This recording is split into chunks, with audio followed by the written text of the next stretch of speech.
அன்பான தேவனுடைய பிள்ளைகளை, இந்த நேரத்தில் நம்ம தேவனுடைய வார்த்தைக்கு நேராக கடந்து செல்லுவோம்.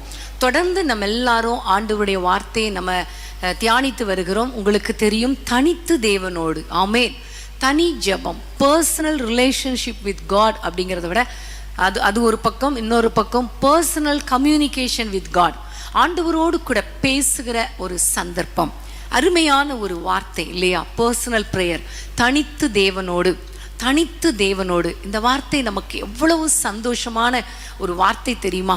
தொடர்ந்து நம்ம எப்படி யார் யார் தனித்து தனித்து தேவ சமூகத்திலே காத்திருந்து ஜெபம் பண்ணி கர்த்தருடைய வார்த்தை பெற்றுக்கொண்டார்கள், பதிலை பெற்றுக்கொண்டார்கள் என்று ரொம்ப அழகாக நம்ம ஒவ்வொரு நாளும் கடந்த ஆல் நைட் ப்ரேயரில் இருந்து நாம் தேவனுடைய வார்த்தைகளை கேட்டுக்கொண்டு இருக்கிறோம். கர்த்தர் நல்லவர். இன்றைக்கு நான் பேச வேண்டும். அப்போது காலையிலே நான் எழும்பும் பொழுதே ஆண்டவர் ஒரு வார்த்தை என்னுடைய இருதயத்தில் போட்டார். அந்த வார்த்தையை தான் இன்றைக்கு உங்களோடு கூட பேச விரும்புகிறேன். எண்ணாகமம் 23ஆம் அதிகாரம் 9ஆம் வசனம். எண்ணாகமம் 23:9 வசனத்தை வாசிக்க கேட்போமா? கண்மலை உச்சியிலிருந்து நான் அவனை கண்டு குன்றுகளிலிருந்து அவனை பார்க்கிறேன். அந்த ஜனங்கள் ஜாதிகளோட கலவாமல் தனியே வாசமாயிருப்பார்கள்.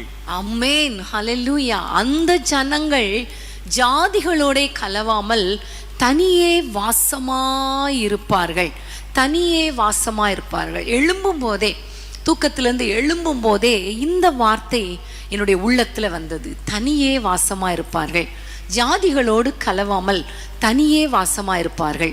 இந்த வார்த்தை வந்த உடனே நான் அதை வைத்து மனதில் வைத்து ஜெபம் பண்ணி கொண்டே இருந்தேன், தியானித்து கொண்டே இருந்தேன். ஆண்டவரே, இதுலேருந்து நீங்கள் என்ன சொல்ல வரீங்கப்பான்னு கேட்கும்போது ஆண்டவர் என் உள்ளத்தில் போட்ட வார்த்தை தான், ஜனங்களோட கலவாமல் அவர்கள் தனித்து தேவனோடு கூட இருப்பார்கள், தேவனோடு உறவாடுவார்கள், தேவனோடு இருப்பார்கள் அப்படிங்கிற ஒரு வார்த்தை என் மனதில் வந்தது. அப்போ நான் நினச்சேன், உண்மையிலே இந்த வார்த்தை நமக்கு ஒரு பலனை கொடுக்கும். இப்படி நம்ம தனித்து தேவனோடு கூட இருப்பது அவருக்கு பிடிக்கும். அப்படிப்பட்ட ஜனத்தை தான் கர்த்தர் பார்க்கிறார், எதிர்பார்க்கிறார் என்கிற ஒரு எண்ணத்தை, அவருடைய ஏக்கத்தை நான் புரிந்து கொண்டேன். அதை தொடர்ந்து நான் தியானிக்கும் பொழுது சில காரியங்களை கர்த்தர் கற்றுக் கொடுத்தார். எப்படின்னா, தனியே நம்ம ஆண்டவருடைய சமூகத்தில் இருக்கும் பொழுது எப்படிப்பட்ட ஆசீர்வாதங்களை நாம் பெற்றுக்கொள்கிறோம் என்பதை கர்த்தர் எனக்கு உள்ளத்திலே போட்டு கொண்டே இருந்தார். ஆனால் மாலையில் வரும் பொழுது இந்த பிரசங்கம் பண்ணலாமா வேணாமா, ஏன்னா எனக்கு கொஞ்சம் த்ரோட்டு பிரச்சனையாக இருக்குதே இன்னும், அதனால் கொஞ்சம் பலவீனமாக இருக்குதே, பேசலாமா வேணாமா அப்படின்னு ஒரு சின்ன ஒரு பதட்டம், பேசலாமா வேணாமான்னு ஒரு சந்தேகம். ஆனால் திடீரென்று ஒரு எண்ணம் வந்துச்சு, ஆண்டவர் வார்த்தை கொடுத்தாரே காலையில், அப்போ ஆண்டவர் வார்த்தை கொடுத்தாருன்னா அவர் ஜனங்களோடு ஏதோ பேச விரும்புகிறார். ஆகவே நம்ம பேசுவோம், கண்டிப்பாக ஆவியானவர் பலப்படுத்துவார் என்கிற அந்த தைரியத்தோடு கூட தேவனுடைய சமூகத்திலே நான் நிற்கிறேன். நிச்சயமாகவே ஆண்டவர் நிச்சயம் உங்களோடு கூட பேசுவார். இந்த வார்த்தைகள் நிச்சயமாகவே உங்களுடைய வாழ்க்கைக்கு ஆசீர்வாதமாக இருக்கும் என்பதில் ஒரு சந்தேகமும் கிடையாது. ஆமேன், கர்த்தருக்கு ஸ்தோத்திரம். இந்த நேரத்தில் இந்த தனித்து வாசம் பண்ணுகிற பிள்ளைகளை குறித்து கர்த்தர் சொல்லுகிற வார்த்தை, இந்த தனித்து இருக்கிற இந்த பிள்ளைகளுக்கு கர்த்தர் கொடுக்கிற வாக்கு தத்தம் அல்லது ஆசீர்வாதம் என்ன என்று பார்த்தீங்கன்னா, அதே அதிகாரத்தில் நம்ம 21ஆம் வசனத்தை வாசிக்க கேட்போமா? அதே அதிகாரம் 21ஆம் வசனம். அவர் யாக்கோபிலே அக்கிரமத்தை காண்கிறதும் இல்லை, இஸ்ரவேலிலே குற்றம் பார்க்கிறதும் இல்லை. அவர்களுடைய தேவனாகிய கர்த்தர் அவர்களோட இருக்கிறார். ராஜாவின் ஜெய கம்பீரம் அவர்களுக்குள்ளே இருக்கிறது. ஆமென், ஹல்லேலூயா. அன்பான தேவனுடைய பிள்ளைகளே, ஆண்டவர் சொல்லுகிற காரியம் என்ன தெரியுமா? தனித்து வாசமாயிருக்கிற பிள்ளைகள், தனித்து இருக்கிற பிள்ளைகள் வாழ்க்கையில கர்த்தர் அக்கிரமத்தை பார்க்கிறதில்லை, அவர்களை குற்றம் கண்டுபிடிக்கிறதில்லை. ராஜாவின் ஜெய கம்பீரம் அவர்களுக்குள்ளே இருக்கிறது. கர்த்தர் அவர்களோட கூட இருக்கிறார். ஆமென், ஹல்லேலூயா. இந்த தனித்து வாசம் பண்ணுகிற மக்களை பார்த்து தான் கர்த்தர் சொல்லுகிறார், அவர்களோடு கூட நான் இருக்கிறேன். அவர்கள் என்ன அக்கிரமம் செஞ்சாங்க, இதுவரைக்கும் என்ன பாவம் செஞ்சாங்க என்பதெல்லாம் நான் பார்க்க மாட்டேன். ஏன்னா அவங்க என்னோடு கூட தனித்து வாசம் பண்ணுகிறாங்க. உலகத்துக்கு ஒத்த வேஷம் தரிக்கிறதில்லை, உலக பிரகாரமாக வாழ்கிறதில்லை, உலக மக்கள் போல வாழ்கிறதில்லை, என்னோடு கூட இருக்கிறார்கள், என்னோடு தனித்து வாசம் பண்ணுகிறார்கள். ஆகவே நான் அவர்களை உயர்த்துவேன். ராஜாவின் ஜெய கம்பீரம் அவர்களுக்குள் இருக்கிறது. அவங்களை பார்த்தாலே தெரியும் அவர்களுக்குள்ள ஒரு ராஜா இருக்கிறார், அந்த ராஜாவின் ஜெயகம்பீரம் இருக்கிறது என்பதை அறிந்து கொள்வார்கள் என்று கர்த்தர் எனக்கு காண்பித்தார். இந்த வசனத்திலிருந்து கர்த்தர் எனக்கு கற்றுக் கொடுத்த காரியம் என்ன என்றால், நீங்க ஒருவேளை நினைக்கலாம், நான் தனித்து ஜெபம் பண்றதுனால என்ன பிரயோஜனம் என்று நீங்க நினைக்கலாம். ஆண்டவர் உங்களுக்கு சொல்லுகிற வார்த்தை என்ன தெரியுமா? நீங்கள் தனித்து அவரோடு உறவாடினால், தனித்து அவரோடு பேசினால், தனித்து அவரோடு கூட டைம் ஸ்பெண்ட் பண்ணினால் கர்த்தர் உங்களை உயர்த்துவேன் என்று வாக்கு கொடுக்கிறார். ஹல்லேலூயா! எத்தனை பேருக்கு சந்தோஷமா இருக்குது? நீங்க யாரெல்லாம் ஆண்டவரோடு தனியே வாசம் பண்ண உங்களை அர்ப்பணிக்கிறீங்களோ, உங்க வாழ்க்கையில ஒரு உயர்வு உண்டு. ஒரு ராஜா உங்களுக்குள்ள இருப்பார். உங்களுடைய எல்லா அக்கிரமங்களை மன்னித்து எல்லா குற்றத்தை மூடி போட்டு உங்களுக்குள்ளே ஒரு ஜெய கம்பீரத்தை கொடுப்பார். ஹல்லேலூயா! மனுஷன்தான் என்ன செய்வான்னா, நம்ம செஞ்ச தப்பெல்லாம் பேசிக்கிட்டே இருப்பான். ஆனா ஆண்டவர் எப்படிப்பட்டவர்? நம்முடைய தவறுகளை பார்க்கிறவர் கிடையாது, நம்முடைய குற்றங்களை பார்க்கிறது கிடையாது. நம்ம எப்படி தனித்து அவரோடு இருக்கிறோமா என்பதை தான் கர்த்தர் பார்ப்பார். அது மாத்திரமல்ல, ஒரு ஜெயகம்பீரம் நமக்குள்ளே இருக்கும் என்பதை மறந்து போகவே கூடாது. ஹல்லேலூயா! இந்த உலகத்துல இயேசு வாழ்ந்த நாட்களில ஒவ்வொரு நாளும் அவர் தனித்து வாழ்ந்தார். ஆண்டவரோடு தனியா ஸ்பெண்ட் பண்ணினார், அற்புதங்களை செய்வார். திடீர்னு அவரை காணோம். எங்கன்னு பார்த்தா ஆண்டவர் பிதாவோடு பேசி கொண்டிருப்பார். இரவு நேரங்கள்ல சீஷர்கள் தூங்கி கொண்டிருப்பார்கள். ஆண்டவர் எங்கன்னு பார்த்தா அவர் மலையின் மேல அல்லது அதிகாலையில் இருட்டோடே வனாந்திரத்துல அவர் ஜெபம் பண்ணி கொண்டிருப்பார். மலைகள்ல, குகைகள்ல, வனாந்திரத்துல, மரத்தடியில, இப்படி எங்கேயாவது ஒரு இடத்துல தனித்து தனித்து போய் அவர் பேசிக்கொண்டே இருப்பார். ஜனங்களை பிரயாணம் பண்ணும்படி அனுப்புவார். ஆனால் இவரோ தனித்து இருப்பார். பெரிய பெரிய அற்புதங்கள் செய்வார். அதுக்கப்புறம் எங்க ஆண்டவர்னு பார்த்தா அவர் தனித்து காணப்படுவார். அது மாத்திரமல்ல, இரவு முழுவதும் அவர் ஜெபம் பண்ணுவார். காலையிலே சீஷர்களை தெரிந்தெடுப்பார். இன்னும் இவருக்கு விரோதமாக சத்துருக்கள் எழும்பி ஏதாவது ஒரு விதத்தில் அவரை பிடிக்கணும்னு சதி ஆலோசனை பண்ணி கொண்டிருப்பாங்க. ஆண்டவர் எங்க காணோன்னு பார்த்தா அவர் ஜெபம் பண்ணி கொண்டிருப்பார். இதுதான் ஆண்டவருடைய ஒரு ஸ்பெஷாலிட்டியே. அதனாலதான் பிலிப்பியர்ல சொல்லப்பட்டிருக்கிறது, ஆண்டவரை உயர்த்தினார், உயர்த்தினார். பிதா இயேசுவை உயர்த்தினார். ஹல்லேலூயா! வானோர் பூதலத்தோர் எல்லாருடைய கால்களும் எல்லா முழங்கால்களும் முடங்கும்படி அவருக்கு உயர்த்தினார். அந்த வசனத்தை வாசிப்போமா? பிலிப்பியர் 2ஆம் அதிகாரம் 10-11ஆம் வசனம். இயேசுவை எந்த அளவுக்கு கர்த்தர் உயர்த்தினார் என்பதை நம்ம இந்த வசனத்துல நம்ம பார்க்க முடியும். பிலிப்பியர் 2:10-11.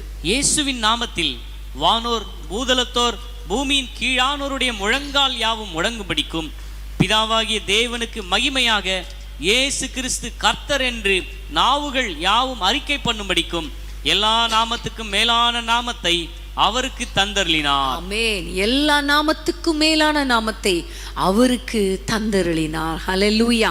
அன்பான தேவனுடைய பிள்ளைகளே, நம்ம தனித்து தேவனோடு வாழும் பொழுது கர்த்தர் நம்மை உயர்த்துகிற தேவன். ஆமென். ஹல்லேலூயா! அந்த மக்கள் தனித்து வாழ்ந்த பொழுது அவர்களை குறித்து ஆண்டவர் சொல்லுகிறார், ராஜாவின் ஜெயகம்பீரம் அவர்களுக்குள் இருக்கும். அது மாத்திரமல்ல, வேதத்திலே பார்க்கிறோம். எண்ணாகமம் 24:5ஆம் வசனத்துல, யாக்கோபே உன்னுடைய கூடாரங்கள் எவ்வளவு அழகா இருக்கிறது, உன்னுடைய வாசஸ்தலங்கள் எவ்வளவு அழகானவைகள் என்று சொல்லி அவ்வளவு அழகா அந்த மக்களை கர்த்தர் ரசிக்கிறார். யாரை? தனித்து ஜெபிக்கிற மக்களை கர்த்தர் அவ்வளவு அழகானவர்கள் என்று சொல்லி அவருடைய கண்கள் பதிக்கப்படுகிறது. ஆண்டவர் இயேசு இந்த உலகத்திலே தனித்து வாசம் பண்ணினபடியினால அவரை ஆண்டவர் பிதா உயர்த்தினார் எல்லா நாமத்துக்கும் மேலாக. வேதத்துல இன்றைக்கு நம்ம கற்றுக்கொள்ள போகிற காரியம் என்னன்னா, வேதத்துல யார் யார் தனித்து ஜெபித்தார்கள், அவர்களை ஆண்டவர் எப்படி ஆசீர்வதித்தார். தனித்து ஜெபிக்கிறவங்களுடைய வாழ்க்கையில ஒரு நெக்ஸ்ட் லெவலுக்கு கர்த்தர் உயர்த்துகிறார். அது எப்படி உயர்த்துகிறார், எப்படி ஜெபிக்கிறார்கள், அவர்களை எப்படி உயர்த்துகிறார் என்பதை இன்றைக்கு நம்ம பார்க்க போகிறோம். ஃபர்ஸ்ட் நான் யோசித்த பொழுது ஆண்டவர் உணர்த்தின ஒரு மனிதன் ஆபிரகாம். ஆபிரகாமுடைய வாழ்க்கையில ஒரு தனி ஜெபம் காணப்பட்டதை பார்க்கிறோம். எப்பொழுதும் எல்லாம் அவர் ஆண்டவரை நோக்கி ஆண்டவரே என்று கூப்பிடுகிறாரோ அப்பொழுதெல்லாம் ஆண்டவர் அவருக்கு பதில் கொடுப்பார். எங்கெல்லாம் புறப்பட்டு போய் என்று சொல்லி அந்த இடத்துக்கு போன உடனே பலிபிடம் கட்டி தொழுது கொள்வார். ஆண்டவரை அடிக்கடி தனிமையில சந்தித்த ஒரு மனிதர் தான் இந்த ஆபிரகாம். இந்த ஆபிரகாமுடைய வாழ்க்கையில நம்ம பார்க்கும் பொழுது 18ஆம் அதிகாரத்துக்கு திருப்பிக் கொள்ளுங்கள். 18ஆம் அதிகாரம் 22ஆம் வசனத்தை நம்ம வாசிக்க கேட்கலாமா? எல்லாரும் திருப்பிக் கொள்ளுங்கள், வசனங்களை ஜாக்கிரதையா கேளுங்கள். கர்த்தர் உங்களோடு கூட பேசுவார். ஆபிரகாமை குறித்து ஆதியாகமம் 18:22 என்ன சொல்லப்பட்டிருக்கிறது வாசிப்போமா? அப்பொழுது அந்த புருஷர் அவ்விடம் விட்டு சோதோமை நோக்கி போனார்கள். ஆபிரகாமோ பின்னும் கர்த்தருக்கு முன்பாக நின்று கொண்டிருந்தான். ஆமென். ஆபிரகாமோ பின்னும் நின்று கொண்டிருந்தான்.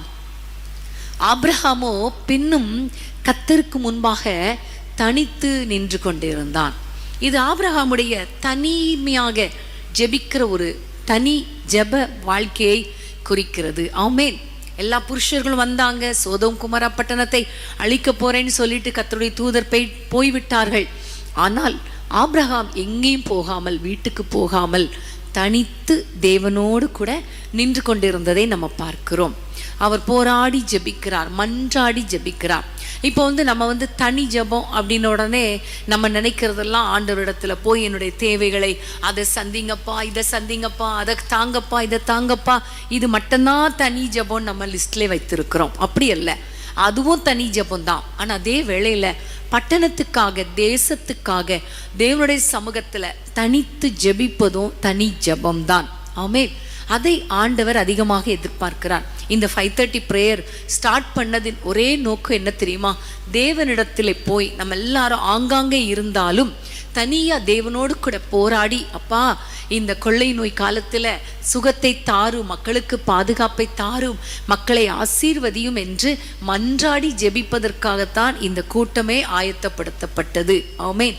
அது தொடர்ந்து வளர்ந்து இன்னும் ஆவிக்குரிய வாழ்க்கையில நிறைய காரியங்களை கற்றுக்கொள்வதற்கு இந்த கூட்டம் மிகவும் ஆசீர்வாதமாக இருக்கிறது. ஆமென்.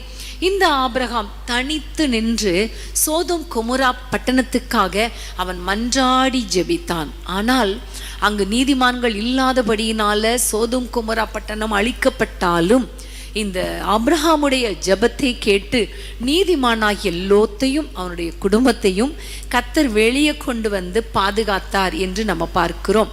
உண்மையிலே நம்ம தனி ஜெபம் பண்ணி தேசத்துக்காக மன்றாடி ஜெபிக்கும் பொழுது கண்டிப்பா நம்முடைய தேசத்துல ஒரு பாதுகாப்பை கர்த்தர் கட்டளையிடுவார். விசுவாசிக்கிறீங்களா? ஹல்லேலூயா. நீங்க ஜெபிக்க ஜெபிக்க கர்த்தர் பாதுகாப்பை கொடுப்பார். ஓகே, நம்ம ஜெபிக்கும் பொழுது அந்த பட்டணத்துக்கு பாதுகாப்பு கொடுப்பார். ஆனால் ஆபிரகாமுக்கு என்ன, ஜெபித்த ஆபிரகாமுக்கு என்ன அப்படின்னு நீங்க பார்த்தீங்கன்னா, வேதத்தை நீங்கள் திறந்து கொள்ளுங்கள். அதே ஆதியாகமம் 24ஆம் அதிகாரம் 35ஆம் வசனத்தை நம்ம வாசிக்க போகிறோம். ஆதியாகமம் 24:35. கர்த்தர் என் எஜமானை மிகவும் ஆசீர்வதித்திருக்கிறார். அவர் சீமானாயிருக்கிறார். கர்த்தர் அவருக்கு ஆடு மாடுகளையும் வெள்ளியையும் பொன்னையும் வேலைக்காரரையும் வேலைக்காரிகளையும் ஒட்டகங்களையும் கழுதைகளையும் கொடுத்திருக்கிறார். ஆமென். இங்க பார்க்கிறோம், ஆபிரகாம் ஒரு ஜெபிக்கிற மனிதனாய் இருந்தபடியினால அவனுடைய வாழ்க்கையில பார்க்கும் பொழுது ஒரு பெரிய சீமானாய் கர்த்தர் ஆசீர்வதிக்கிறார். அவருக்கு தேவையான வெள்ளி, பொன், வேலைக்காரர், வேலைக்காரிகள், இப்படி எல்லா விதமான உலக பிரகாரமான ஆசீர்வாதங்களையும் கொடுத்து ஆபிரகாமை உயர்த்தி வைத்திருக்கிறார். காரணம், இந்த ஆபிரகாம் தனித்து ஜெபிக்கிறவன், தனித்து தேவனோடு ஜெபிக்கிறவன். இது நமக்கு தெரியும். 20ஆம் அதிகாரத்துல கூட அபிமெலேக்கின் குடும்பத்துக்காக வேண்டிக் கொண்டார், ஆண்டவரை நோக்கி வேண்டிக் கொண்டார். அப்பொழுது கர்த்தர் பதில் கொடுத்தார். இந்த ஆபிரகாம் எப்பொழுதுமே மற்றவர்களுக்காக தனித்து தேவனிடத்திலே ஜெபிக்கிற ஒரு மனிதர். அதனுடைய விளைவு ஒரு செழிப்பான வாழ்க்கையை கர்த்தர் கொடுத்தார். அது மாத்திரமல்ல, சந்ததிகளையும் பெருக பண்ணுவேன் என்று சொல்லி வாக்கு கொடுத்து பெருக பண்ணினார். ஹல்லேலூயா. உங்களுடைய வாழ்க்கையில இன்றைக்கு நீங்க தனித்து ஜெபிக்க ஆரம்பித்தீங்கன்னா உங்க வாழ்க்கையில ஒரு பெரிய செழிப்பை கர்த்தர் கொடுப்பார். வேதத்திலே பார்க்கிறோம், ஒரு சந்ததி கர்த்தரை சேவிக்கும், தலைமுறை தலைமுறையாய் அது ஆண்டவருடைய சந்ததி என்று சொல்லப்படும். நீங்க ஆண்டவரை சேவிக்கிறதுனால, ஆண்டவரை நோக்கி தனித்து ஜெபிக்கிறதுனால உங்கள் நிமித்தம் உங்களுடைய பிள்ளைகள், குடும்பம் எல்லாரும் ஆசீர்வதிக்கப்படுவார்கள். ஹல்லேலூயா. எல்லாவற்றுக்கும் மேலாக நீங்க கேளாத ஐஸ்வர்யம் எல்லாவற்றையும் கர்த்தர் கொடுப்பார். ஆபிரகாம் கேட்டாரா, எனக்கு ஐஸ்வர்யத்தை தாரும் என்று கேட்டாரா? இல்லை, அவர் கேட்கவே இல்லை. ஒரு முறை கூட சோதோமின் ராஜாவிடத்திலிருந்து எல்லாவற்றையும் கொள்ளையடித்து, அவர் கொள்ளையடித்து போன, சத்துருக்கள் கொள்ளையடிச்சிட்டு போன எல்லாவற்றையும் பிடுங்கி கொண்டு வந்து சோதம் ராஜாவிடத்தில் ஒப்படைக்கும் பொழுது, நீங்க ஐஸ்வர்யமான எல்லா பணம், பொருட்கள், கொள்ளை எல்லாவற்றையும் எடுத்துக்கொள் என்று சொல்லும் பொழுது கூட இந்த ஆபிரகாம் சொல்லுகிறார், எனக்கு அதெல்லாம் வேண்டாம். ஏன்னா நீ என்னைய ஆபிரகாமை ராஜாவாக்கினேன் நீ சொல்லக்கூடாது, சீமானாக்கினேன் சொல்லக்கூடாது, கர்த்தர் என்னை ஆசீர்வதிப்பார் என்று எல்லாவற்றையும் விட்டு விட்டு வந்தவர் தான் இந்த ஆபிரகாம். ஆனால் ஆண்டவர் அவரை சீமானாய் மாற்றினார். காரணம், அவருக்கும் தேவனுக்கும் இடையே இருந்த அந்த தனித்து ஜெபிக்கிற அந்த உறவு. ஆமேன். இன்றைக்கு ஆண்டவரை பார்த்து கேளுங்க, அப்பா எனக்கு தனித்து ஜெபிக்க கூடிய அந்த ஜெபாவியை ஆபிரகாமை போல ஊற்றுங்க. பட்டணத்துக்காக மன்றாடி ஜெபிக்கணும், போராடி ஜெபிக்கணும். அப்படி ஜெபிக்கும் பொழுது என்னை நீங்க உயர்த்துவீங்க, அதற்காக ஸ்தோத்திரம் என்று சொல்லி ஒரே ஒரு நிமிஷம் எல்லாரும் கைகளை உயர்த்தி நம்ம ஜெபிக்கலாமா? கைகளை உயர்த்தி ஆண்டவரிடத்துல கேளுங்க, இப்படிப்பட்ட ஆபிரகாமி போல ஒரு ஜெபாவி ஊற்றுங்கப்பா. அடுத்ததாக ஒரு வசனத்தை நம்ம வாசிக்க கேட்க போகிறோம். யாத்திராகமம் 34ஆம் அதிகாரம். எல்லாரும் திருப்பிக் கொள்ளுங்கள். யாத்திராகமம் 34 2, 3ஆம் வசனத்தை நம்ம வாசிக்க கேட்போம். விடியற்காலத்தில் நீ ஆயத்தமாகி சீனாய் மலையில் ஏறி அங்கே மலையின் உச்சியில் காலமே என் சமூகத்தில் வந்து நில். அடுத்த வசனம், உன்னோடே ஒருவனும் அங்கே வரக்கூடாது, மலையில் எங்கும் ஒருவனும் காணப்படவும் கூடாது, இந்த மலையின் சமீபத்தில் ஆடு மாடு மேயவும் கூடாது என்றார். ஆமேன். இங்க நம்ம எல்லாருக்கும் தெரிந்த வசனம். அடிக்கடி நான் கூட உங்களோடு கூட இந்த வசனத்தை வைத்து பேசி இருக்கிறேன். விடியற் காலத்தில் ஆயத்தமாகி மலை உச்சியில் வந்து நில், உன்னோடு கூட ஒருத்தர் கூட வரக்கூடாது, ஒருவன் கூட வரக்கூடாது, இந்த ஆடு மாடு கூட மேயக்கூடாது என்று சொல்லி ஆண்டவர் மோசேயை பார்த்து சொன்னார். அப்படி மோசே ஆண்டவருடைய சமூகத்தில் போய் நின்றது நமக்கு தெரியும். சீனாய் மலையில் எத்தனை வயது தெரியுமா? 80 வயதுக்கு பிறகு, 80+ தான் அவருக்கு. அப்போ அந்த நாட்களில் தேவனுடைய அந்த மலையில் ஏறி தேவனோடு கூட அவர் தனித்து நின்ற ஒரு சம்பவம் நம்ம எல்லாருக்கும் தெரியும். ஆண்டவர் சொன்னார் நீ வா என்றால் உடனே அவர் போய்விட்டார். வேதம் சொல்லுகிறது அப்படியே அவர் போனார் என்று நம்ம பார்க்கிறோம். இதே மாதிரி இன்னொரு பக்கமும் யாத்திராகமம் 19 20ஆம் அதிகாரத்திலையும் பார்க்கும் பொழுது ஏற்கனவே ஒரு முறை 40 நாட்கள் தேவ சமூகத்திலே போய் நிற்பார். இப்பொழுது 2வது முறையாக தேவனுடைய சமூகத்திலே போய் நின்றார் என்பது நமக்கு தெரியும். தனி ஜெபம், தேவனோடு கூட தனித்து ஜெபித்த ஜெபம். ஹல்லேலூயா. பிரியமானவர்களே, உங்களை கூட ஆண்டவர் எதிர்பார்க்கிற காரியம் என்ன தெரியுமா? நீங்க தனித்து அவரோடு கூட வரணும். விடியற்காலத்தில் ஆயத்தமாகி எழும்பணும். உங்க கூட ஒருத்தரும் வரக்கூடாது, நீங்களும் ஆண்டவரும் மட்டும்தான் இருக்கணுங்கிறத கர்த்தர் ரொம்ப எதிர்பார்க்கிறார். நீங்கள் உங்களுடைய ஜெப வாழ்க்கையை கொஞ்சம் யோசித்து பாருங்க. எவ்வளவு நேரம் வயதாயிருச்சு அப்படின்னு சொல்லிட்டு நம்ம ஜெபிக்கிறது இல்லை. பலவீனமாக இருக்குன்னு சரி, அதாவது ஒரு நாள் 2 நாள் ஓகே. ஆனால் இதுவே வழக்கமாக ஆண்டவரோடு தனித்து ஜெபிக்காமல் நம்ம இருக்கிறோமே. இன்னொரு பக்கம் உலக வேலை பழு, அப்புறம் உலக பாரங்கள், கவலைகள், இதையெல்லாம் பார்த்துட்டு நம்ம ஜெபிக்கிறத நிறுத்திட்டோமே. இன்னைக்கு ஆண்டவர் உங்களிடத்தில் என்ன எதிர்பார்க்கிறா தெரியுமா? தனித்து என் சமூகத்தில் வந்து நில். ஆமேன். ஹல்லேலூயா. இன்னைக்கு மோசேயிடத்துல சொன்னது போல உங்களை பார்த்து கர்த்தர் சொல்லுகிறார், தனித்து என்னோடு உறவாடு, வேற யாரும் வேண்டாம், நீயும் நானும் தான், அதை நான் எதிர்பார்க்கிறேன் என்று கர்த்தர் சொல்லுகிறார். ஹல்லேலூயா. இன்னைக்கு ஆண்டவரிடத்துல, அப்பா நான் இதே மாதிரி மோசே மாதிரி கண்டிப்பா நான் தனித்து வருவேன் ஆண்டவரே என்று சொல்லி ஆண்டவரை நோக்கி சொல்லுங்க. எனக்கு பலன் தாங்க, கிருபை தாங்க, நான் ஜெபிக்கணும்னு சொல்லுங்க. கண்டிப்பா கர்த்தர் உங்களுக்கு இரக்கம் பாராட்டுவார். ஆமென். இந்த மோசே தனித்து ஆண்டவரோடு ஜெபித்த பொழுது ஆண்டவர் ஒரு வார்த்தை கொடுக்கிறார். அதுதான் ரொம்ப சந்தோஷமான ஒரு வார்த்தை. அதுதான் 10ஆம் வசனம். 10ஆம் வசனத்தை வாசிக்க கேட்போமா? 10ஆம் வசனம். அதற்கு அவர், இதோ நான் ஒரு உடன்படிக்கை பண்ணுகிறேன், பூமியில் எங்கும் எந்த ஜாதிகளிடத்திலும் செய்யப்படாத அதிசயங்களை உன் ஜனங்கள் எல்லாருக்கும் முன்பாகவும் செய்வேன். உன்னோடு கூட இருக்கிற ஜனங்கள் எல்லாரும் கர்த்தருடைய செய்கையை காண்பார்கள். உன்னோடு கூட இருந்து நான் செய்யும் காரியம் பயங்கரமாயிருக்கும். ஆமென், ஹல்லேலூயா. இந்த வசனம் எவ்வளவு அருமையான வசனம். ஆண்டவர் சொல்லுகிறார், நீ தனித்து என்னுடைய சமூகத்துல வந்தபடினால நான் உன்னோடு உடன்படிக்கை பண்ணுகிறேன்.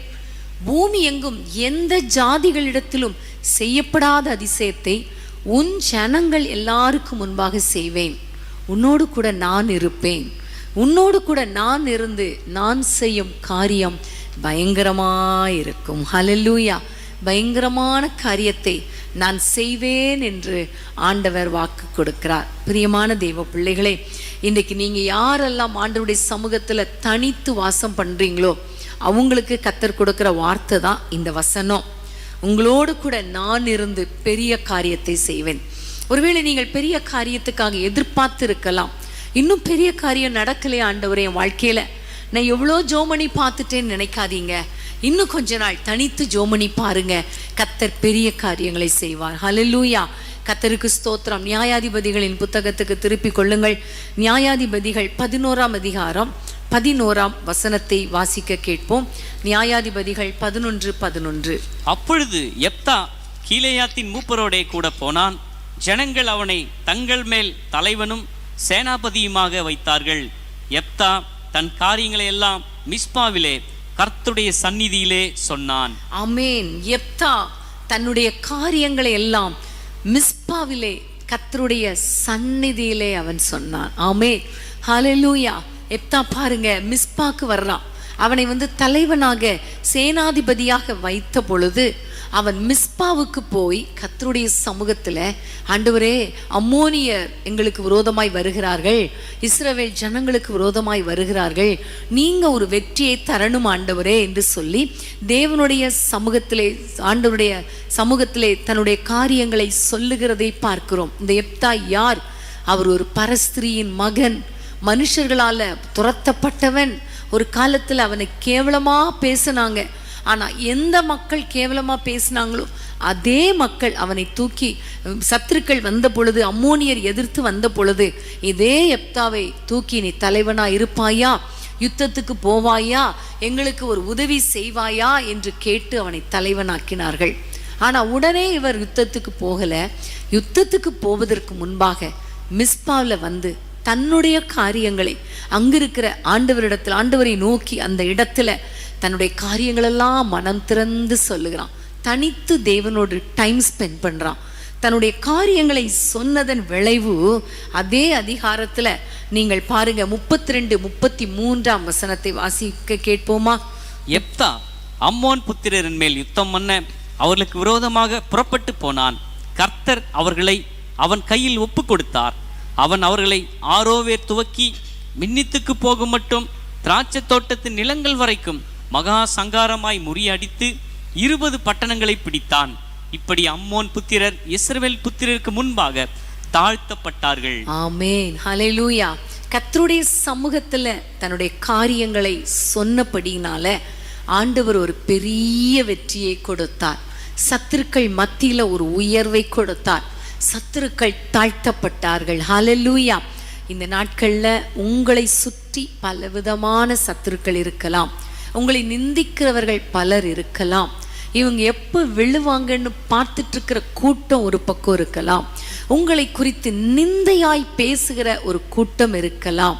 ஆனா ஒன்றை புரிந்து கொள்ளுங்க, நீங்க உங்களுடைய காரியங்கள் எல்லாவற்றையும் தனித்து தேவனுடைய சமூகத்துல, தேவனுடைய சந்நிதியில நீங்க சொல்லும் பொழுது கர்த்தர் உங்களுக்காக யுத்தம் பண்ணுவார். ஹல்லேலூயா. எல்லா சத்துருக்களும் வெட்டுண்டு போவார்கள். ஆமென், ஹல்லேலூயா. தானியேலுடைய வாழ்க்கை குறித்து பார்க்கும் பொழுது, தானியேல் எல்லா விதத்திலும் 3 நேரம், ஒரு நாளைக்கு 3 நேரம், எவ்வளவு பிரச்சனைகள் வந்தாலும், எவ்வளவு எதிர்ப்புகள் வந்தாலும், யார் யார் தனக்கு விரோதமாய் இருந்தாலும் தன்னுடைய காரியங்களை எல்லாம் தேவனுடைய சமூகத்துல சொல்லி ஜெபித்ததன் விளைவு தானியேலின் காரியம் ஜெயமாயிருந்தது. ஆமேன். நீங்க தனித்து ஜெபிக்கிறவர்களாக இருந்தால் உங்களுடைய வாழ்க்கையில ஒரு வெற்றியை காணும்படி கர்த்தர் கிருபை பாராட்டுவார். ஹல்லேலூயா. உண்மையிலே நீங்க தனித்து ஜெபித்தால் ஆபிரகாமை போல ஒரு செழிப்பான வாழ்க்கை வாழ முடியும். நீங்கள் தனித்து ஜெபிக்கிறவர்களாய் இருந்தால் மோசே போல வித்தியாசமான ஒரு மேன்மையான எந்த ஜாதிகளிடத்திலும் செய்யப்படாத அதிசயமான காரியங்களை கர்த்தர் உங்களுக்காக செய்வார். எல்லாவற்றுக்கும் மேலாக நீங்கள் தனித்து ஜெபிக்கிறவர்களாக இருந்தால் சத்துருக்கள் மத்தியில ஒரு ஜெயமுள்ள வாழ்க்கையை கர்த்தர் உங்களுக்கு கொடுப்பார். ஆமேன். ஹல்லேலூயா. இப்போ நம்ம ஒரு நிமிஷம் ஆண்டவரை நோக்கி ஜெபிக்க போகிறோம். ஆண்டவரே, எல்லா பக்கமும் சத்துருக்கள் இருப்பதை உணர்கிறேன். ஆண்டவரே, தயவு செஞ்சு ஒரு ஜெயமுள்ள ஒரு வாழ்க்கை வாழ கிருபை தாங்க என்று சொல்லி ஜெபிக்க போகிறோம். ஒரு நிமிஷம் ஆண்டவரிடத்துல கேட்கலாமா? நாங்கள் தனித்து ஜெபிக்க எங்களை அர்ப்பணிக்கிறோம். எங்களுக்கு ஜெயமுள்ள வாழ்க்கை தாங்க. தனித்து ஜெபிக்க அர்ப்பணிக்கிறோம். மோசே போல ஒரு வித்தியாசமான உயர்வான ஆசீர்வாதத்தை தாங்கப்பான்னு கேட்போமா? பாருங்க, தனித்து ஜெபித்ததின் விளைவு எவ்வளவு ஆச்சரியம், எவ்வளவு உயர்வு. இன்னைக்கு நீங்க தீர்மானம் பண்ணிடணும், நான் ஜெபிப்பேன் ஆண்டவரே, நான் தனித்து ஜெபிப்பேன். அதாவது ஆபிரகாமை போல பட்டணங்களுக்காக தேசங்களுக்காக ஒரு 10 நிமிஷம் ஜெபம் பண்ணுங்க. ஒரு 10 நிமிஷம். ஆண்டவரே, இப்போ பாருங்க எவ்வளோ கொள்ளை நோய், எத்தனை குடும்பங்கள் கஷ்டப்பட்டு கொண்டு இருக்கிறாங்க, எத்தனை பேர் இதே நேரத்தில் ஹாஸ்பிட்டலில் கஷ்டப்பட்டுட்டு இருப்பாங்கல்ல. இன்னைக்கு நம்ம தேவ சமூகத்தில் உட்கார்ந்துருக்கிறோம். எவ்வளோ பெரிய கிருபை. ஆண்டவரை நோக்கி துதிக்கிறோம். உங்களில் கூட நிறைய பேர் ஹாஸ்பிட்டல்ல இருந்தே கேட்டுட்டு இருக்கலாம், அல்லது உங்களுக்கு அருமையானவர்கள் இப்படி கோவிட் பாசிட்டிவ்ல இருக்கலாம், பலவீனத்தோடு இருக்கலாம். ஆனால் நீங்கள் மற்றவங்களுக்காக ஜெபம் பண்ணுங்க. அது மாத்திரமல்ல, ஆண்டவருடைய சமூகத்தில் தனித்து, அப்பா நானும் நீங்களும் தான் என்று மோசே போல தேவனுடைய சமூகத்தில் உங்கள் வார்த்தையை சொல்லுங்கப்பா, நான் நடக்க வேண்டிய வழியை காட்டுங்க ஆண்டவரே, நீங்கள் என்னோடு கூட பேசுங்க. கற்பலகைகளோடு கூட இந்த மோசே போய் நின்றது போல நான் திறந்த இருதயத்தோடு நிற்கிறேன், நீங்கள் வார்த்தைகளை என் இருதயத்தில் எழுதுங்க என்று சொல்லி ஆண்டவருடைய சமூகத்தில் நீங்கள் காத்திருக்கும் பொழுது கர்த்தர் உங்களோடு கூட பேசுவது மாத்திரமல்ல, உங்களை கர்த்தர் எல்லாருக்கும் ஒரு வித்தியாசமான ஒரு வாழ்க்கை வாழ கர்த்தர் கிருபை பாராட்டுவார். ஹல்லேலூயா. யாரிடத்திலும் செய்யப்படாத மகிமையான அற்புதங்களை கர்த்தர் எல்லா ஜனங்களுக்கு முன்பாக கர்த்தர் செய்வார். அது மட்டுமில்லாமல் இந்த எப்தாவை போல தானியேலை போல தன்னுடைய காரியங்களை எல்லாம் தேவனுடைய சமூகத்திலே வைத்து தனித்து ஜெபிக்கிற மனிதர்களாக நீங்கள் இருப்பீர்களே ஆனால் உங்கள் வாழ்க்கையில் எப்பொழுதும் ஜெயம்தான். ஆமேன். ஒரு பிஸ்னஸ் துவங்கணுமா, ஒரு திருமணம் நடக்கணுமா, ஒரு காரியம் செய்யணுமா, குடும்ப காரியமோ இல்லைனா எந்த காரியமோ, சபை காரியமோ, ஊழிய காரியமோ, வேலை காரியங்களோ எதுவாக இருந்தாலும் நீங்கள் ஆண்டவருடைய சமூகத்தில் நீங்கள் சொல்ல பழகி கொள்ளுங்கள், தனித்து பேச பழகி கொள்ளுங்கள். இப்படி தனித்து பேச பேச பேச ஆண்டவர் உங்களுக்கு ஒரு வெற்றியை கொடுப்பார். ஆமேன். ஒரு ஜெயத்தை கொடுப்பார். அதனால தனி ஜெபம் வேஸ்ட் நீங்க நினைக்காதீங்க. ஒரு நல்ல பாட்டு உண்டு இல்லையா, உம்மோடு செலவிடும் ஒவ்வொரு நிமிஷமும் வீணாக போகாதையா. ஆமேன். அது என்னை பலவானாய் மாற்றுதையா. ஆமேன். பிரியமானவர்களை, ஆண்டவரோடு நீங்க தனித்து நீங்கள் நிற்கிற ஒவ்வொரு நிமிஷமும் அது வீணானதல்ல. அதற்குரிய பலன், அதற்குரிய ஆசீர்வாதங்கள் உங்களுக்கு கண்டிப்பா உண்டு. ஆமேன். நீங்க தனித்து தேவனோடு நின்றால் சாத்தான் தோற்று போவான். சாத்தானுக்கு தான் தோல்வி, உங்களுக்கு கிடையாது. நீங்க எப்பெல்லாம் தேவ சமூகத்துல தனித்து நிற்கிறீங்களோ அப்பெல்லாம் உங்களுக்கு தான் ஜெயம், உங்களுக்கு தான் வெற்றியை தவிர சாத்தான் தோற்று போவான். அதனால தனி ஜெபம் மறந்துடாதீங்க. இப்படி நம்ம கூடி ஜெபிப்பது ஈஸி, ஆனால் தனித்து ஜெபிக்கணும், அது ரொம்ப முக்கியம். உங்கள் வீட்டு காரியங்கள், உங்கள் பிரச்சனைகள், உங்கள் இருதயத்தில் இருக்கிற காரியங்கள் எல்லாவற்றையும் சொல்லுங்க. அன்றைக்கு நமக்கு தெரியும், அன்னாள் தன்னுடைய இருதயத்தில் இருக்கிற எல்லாவற்றையும் ஊற்றி தனி ஜெபம் பண்ணின பொழுது அவ்வளோ விலையேறப்பெற்ற சாமுவேல் தீர்க்கதரிசி அவள் பெற்றுக்கொண்டாள். எப்பொழுதுமே ஜெயம். ஆமேன். ஹல்லேலூயா. இன்னொரு வசனத்தை நம்ம வாசிக்க போகிறோம். அப்போஸ்தலர் 10ஆம் அதிகாரம், எல்லாரும் நீங்க திருப்பி கொள்ளுங்கள். அப்போஸ்தலர் 10ஆம் அதிகாரம் 10ஆம் வசனம், 9-10ஆம் வசனத்தை நம்ம வாசிக்க கேட்போம். மறுநாளிலே அவர்கள் பிரயாணப்பட்டு அந்த பட்டணத்துக்கு சமீபித்து வருகையில் பேதுரு 6ஆம் மணி நேரத்திலே ஜெபம் பண்ணும்படி மேல் வீட்டில் ஏறினான். அவன் மிகுந்த பசியடைந்து சாப்பிட மனதாயிருந்தான். அதற்கு அவர்கள் ஆயத்தம் பண்ணுகையில் அவன் ஞான திருஷ்டி அடைந்து. ஆமென். நம்ம எல்லாருக்கும் தெரிந்த வசனம். அப்போஸ்தலனாகிய பவுல் மிகுந்த பசி அடைந்தான்.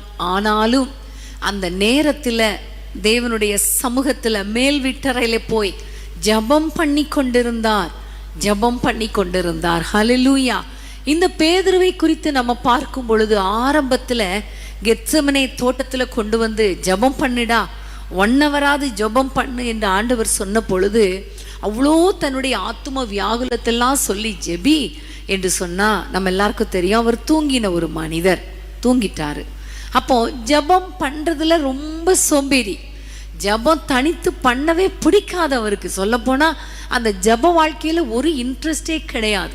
ஆனால் ஆண்டவர் அவரை விட்டு எடுத்துக்கொள்ளப்பட்ட பொழுது, இந்த உலகத்திலிருந்து அவர் பரத்துக்கு ஏறின பிறகு, அப்போஸ்தலர் 1 அதிகாரம் 2 அதிகாரத்திலாம் பார்க்கும் பொழுது அவர்கள் ஜெபிக்க ஆரம்பிக்கிறார்கள். கூடி ஜெபிக்கிறாங்க, தனித்து ஜெபிக்கிறாங்க. இப்படி ஜெபிக்க அவர்கள் மேல அபிஷேகம் ஊற்றப்படுகிறது. அபிஷேகம் ஊற்றப்பட்டதன் விளைவு ஜெப நேரம் அப்படின்னு ஃபிக்ஸ் பண்ணி அவர்கள் ஜெபிக்கிறாங்க. 6ஆம் மணி நேரம், 12ஆம் மணி நேரம், 3ஆம் மணி நேரம், இப்படி நேரங்களை குறித்து வைத்து தனித்து ஆலயத்துக்கு போய் அல்லது மேல் மீட்டறையில அல்லது யார் வீட்டிலையாவது போய் இப்படி ஜெபிக்கிறதை வழக்கமாகி கொண்டார்கள். இந்த பேதுரு அதிகமாக ஜெபிக்க என்ன நடந்தது? தனித்து ஜெபிக்க நடந்தது என்ன அப்படின்னு பார்த்தீங்கன்னா, இவர் மேல் வீட்டறையிலே ஜெபம் பண்ணின பொழுது அவருக்கு நிறைய ஞான திருஷ்டி அடைந்தார் என்று சொல்லப்பட்டு வெளிப்பாடு வரங்கள் கிடைக்கிறது. நம்ம தனித்து ஜெபிக்கும் பொழுது நமக்கு கிடைக்கிற பிளெஸ்ஸிங் என்னன்னா வெளிப்பாடுகள் கிடைக்கும். நமக்கு விரோதமாக யுத்தம் பண்ணுகிற ஆவிகளின் கிரியைகளை குறித்து கர்த்தர் நமக்கு வெளிப்படுத்துவார். அடுத்து நம்ம என்ன செய்யணும், நமக்கு வைத்திருக்கிற திட்டங்களை கர்த்தர் வெளிப்படுத்துவார். இப்படி நம்ம அந்த வெளிப்பாடுகளை அறிந்து செயல்படணும். வெளிப்படுத்தலை கொடுத்தார். அதுக்கப்புறம் கொர்நேலியு வீட்டுக்கு அழைத்து கொண்டு போனார். அங்கு கூடியிருந்த அத்தனை பேருக்கும் ரட்சிப்பு கிடைத்தது. அந்த கூடியிருந்த அத்தனை பேர் மேலையும் பரிசுத்த ஆவியின் அபிஷேகம் ஊற்றப்பட்டது. இப்படி கர்த்தர் பேதுருவை வல்லமையாக பயன்படுத்த ஆரம்பித்தார். முதல்ல நம்ம பார்க்கிறோம், அந்த சுவிசேஷ பகுதியில ஜெபிக்க தவறின ஒரு மனிதர், பேய்களை கூட விரட்ட அவரால் முடியல, எங்களால கூடாமல் போயிற்றுன்னு கேட்கிறாரு. அப்படிப்பட்ட மனிதர் தான். ஆனா ஜெபிக்க கர்த்தர் பேதுருவை கொண்டு அற்புதங்களை செய்தார். பேதுருக்கு வரங்களை கொடுத்தார், வல்லமையை கொடுத்தார். அதோடைய விளைவு என்னன்னா, ஐனேயா என்ற ஒரு திமிர்வாதக்காரனை எழுப்பினார். அது மாத்திரமல்ல, தொற்காள் தபித்தாள் என்ற ஒரு விதவை, மரித்து போன விதவையை இதே பேதுரு உயிரோடு எழுப்பினார். இதே பேதுரு கொர்நேலி வீட்டில் அவ்வளோ பெரிய அற்புதம், அதாவது அபிஷேகத்தை எல்லாருக்கும் கொடுக்கக்கூடிய அந்த வரம் அவருக்குள்ளிருந்து செயல்பட்டது. இன்னும் தொடர்ந்து பார்ப்பீர்களே ஆனால் இந்த பேதுரு மூலமாக அற்புதங்களை செய்தார். ஆமென், ஹல்லேலூயா. நிழல் பட்ட இடங்கள்ல கூட அற்புதங்கள் நடந்தது என்று நம்ம பார்க்கிறோம். குணமாக்கப்பட்டார்கள், எத்தனையோ மக்கள் குணமாக்கப்பட்டார்கள். பேதுரு தொட்டால் போதும், பேதுரு பார்த்தால் போதும், பேதுரு எங்க வீட்டுக்கு வந்தால் போதும் என்கிற அளவுக்கு அற்புதங்கள் நடந்தது. ஆமென். இருந்து நான் உங்களுக்கு என்ன சொல்ல விரும்புகிறேன், தனித்து நீங்கள் ஜெபித்தால் அற்புதங்களை செய்கிற வல்லமை உங்களுக்குள்ளிருந்து வெளிப்படும். ஆமென். நீங்க தனித்து ஜெபிக்க கர்த்தர் உங்களுக்கு நிறைய காரியங்களை வெளிப்படுத்துவார். அதை வைத்து ஜெபிக்க உங்க மூலமாய் அற்புதங்கள் நடக்கும். ஒருவேளை நீங்கள் காலியான பாத்திரமாய் இருக்கலாம், ஒன்றுக்கும் உதவாதவர்களாக கூட இருக்கலாம். ஆனா ஒரு ஜெபாவினால எங்களை நிரப்புங்கப்பான்னு கேட்டு நீங்க ஆண்டவரை நோக்கி ஜெபிக்கும் பொழுது கண்டிப்பா கர்த்தர் உங்களை ஜெபாவினால நிரப்புவார். உங்களை கர்த்தர் அற்புதங்களை செய்கிற மனிதர்களாக மாற்றுவார். ஆமென், ஹல்லேலூயா. இந்த வல்லமை யாருக்கெல்லாம் வேணும் இல்லை? நமக்கு ரொம்ப ஆசையா இருக்குல்ல, நான் இப்படிப்பட்ட அற்புதங்களை செய்யணும், ஆண்டவரே எனக்கு அற்புதம் தாங்க, அற்புதத்தை செய்கிற வல்லமை தாங்கன்னு கேட்கறதுக்கு பதிலா அடிக்கடி தேவனோடு கூட உறவாடுகிறவர்களாக தனித்து ஜெபிக்கிறவங்களா நீங்க இருந்தீங்கன்னா உங்களுக்குள்ள இருந்து இந்த அற்புதங்கள் வெளிப்படும். அற்புதங்களை செய்கிற வல்லமை வெளிப்படும். நீங்கள் அற்புதம் செய்கிறவர்களாய் மாறுவீர்கள். அநேகருக்கு ஆசீர்வாதத்தின் வாய்க்காலாய் மாறுவீர்கள். ஆமேன், ஹல்லேலூயா. இப்ப நம்ம எல்லாம் ஆண்டவரை நோக்கி ஜெபிக்க போறோம். ஆண்டவரே, இந்த வல்லமையினால எங்களை நிரப்புங்க. அதுக்கு ஒரு ஜபாவி ஊற்றுங்க. கேட்கலாமா? எல்லாரும் ஆண்டவரை நோக்கி கேட்கலாமா? எல்லாரும் ஆண்டவரை நோக்கி, அப்பா எனக்கு இந்த தனித்து ஜெபிக்கிற ஜபாவி ஊற்றுங்க. அற்புதங்களை செய்கிற வல்லமை எனக்குள்ளிருந்து வெளிப்படட்டும். நான் அநேகருக்கு ஆசீர்வாதத்தின் பாத்திரமாய் என்னை மாற்றுங்கப்பா என்று சொல்லி நீங்க எல்லாரும் எங்களோடு கூட இணைந்து ஜெபிப்பீங்களா? ஜெபிக்கலாமா? இப்படிப்பட்ட தனித்து ஜெபிக்கிற ஜெப வாழ்க்கையை ஒவ்வொருவருக்கும் கொடுத்து ஆசீர்வதித்து உயர்த்த போகிறபடியால் கர்த்தரை நன்றியோடு ஸ்தோத்திரம் பண்ணிடுவோமா? ஸ்தோத்திரம், ஸ்தோத்திரம், ஸ்தோத்திரம் அப்பா. ஹல்லேலூயா. பிரியமானவர்களை, தனித்து ஜெபிக்கிற ஜெபத்தின் மேன்மை குறித்து நம்ம இன்றைக்கு அறிந்து கொண்டோம் இல்லையா? எவ்வளவு ஆச்சரியமான காரியங்கள். ஆமேன். தனித்து ஜெபிக்கிறவங்களை கர்த்தர் உயர்த்துவார், தேசத்துல உயர்த்துவார், சந்ததி ஆசீர்வதிப்பார். தனித்து ஜெபிக்கிறவங்க மூலமாய், தனித்து ஜெபிக்கிறவங்களோடு கூட கர்த்தர் இருந்து பெரிய காரியங்களை செய்வார். ஆமேன். உடன்படிக்கை பண்ணுவார். தனித்து ஜெபிக்கிறவங்களுக்கு கர்த்தர் ஒரு ஜெயமுள்ள வாழ்க்கையை கொடுப்பார். எல்லாவற்றுக்கும் மேலாக தனித்து நம்ம ஜெபிக்கும் பொழுது அற்புதம் செய்கிறவர்களாக கர்த்தர் நம்மை மாற்றி பயன்படுத்துவார். ஆமேன். ஆகவே நீங்க தொடர்ந்து ஆண்டவரை நோக்கி நீங்க ஜெபிக்கணும். தனித்து ஜெபிக்க நீங்க ஒப்பு கொடுத்துருங்க. கிருபையும் கொடுக்கணும் என்பதற்காக ஜெபம் பண்ணிட்டு நீங்க படுங்க. உங்களுக்காகவும் நாங்கள் தொடர்ந்து ஜெபிக்கிறோம். கர்த்தர் தொடர்ந்து மகிமையான காரியங்களை உங்க வாழ்க்கையில செய்வார். நாளைக்கு காலையில் உங்களுக்கு தெரியும் 5:30க்கு அனுதினமும் ஆவியானவரோடு என்ற குறுஞ்செய்தி தமிழ்லையும் ஹிந்திலையும் வரும். நீங்கள் அதை உங்களுடைய ஃப்ரெண்ட்ஸுக்கெல்லாம் நீங்கள் ஃபார்வர்ட் பண்ணுங்கள். நீங்கள் முதல்ல பார்த்து ஆசீர்வாதம் பெற்றுக்கொள்ளுங்கள். ஒரு 4 minutes தான். அந்த 4 minutes அந்த ஒரு நாளைக்கான ஆசீர்வாதத்துக்கு கண்டிப்பாக ஆசீர்வாதமாக இருக்கும். இன்னைக்கு பார்க்காதவங்க இன்னைக்கு உள்ள இதில் லிங்க் போய் நீங்கள் பார்த்து பயனடையும்படி அன்போடு உங்களை கேட்டுக்கொள்கிறேன். இன்றைக்கு தான் முதலாக இந்த மெசேஜ் கேட்குறேன், இந்த சேனல் பார்க்குறேன் அப்படின்னா நீங்கள் எங்களுடைய யூடியூப் சேனலை சப்ஸ்கிரைப் பண்ணுங்கள்.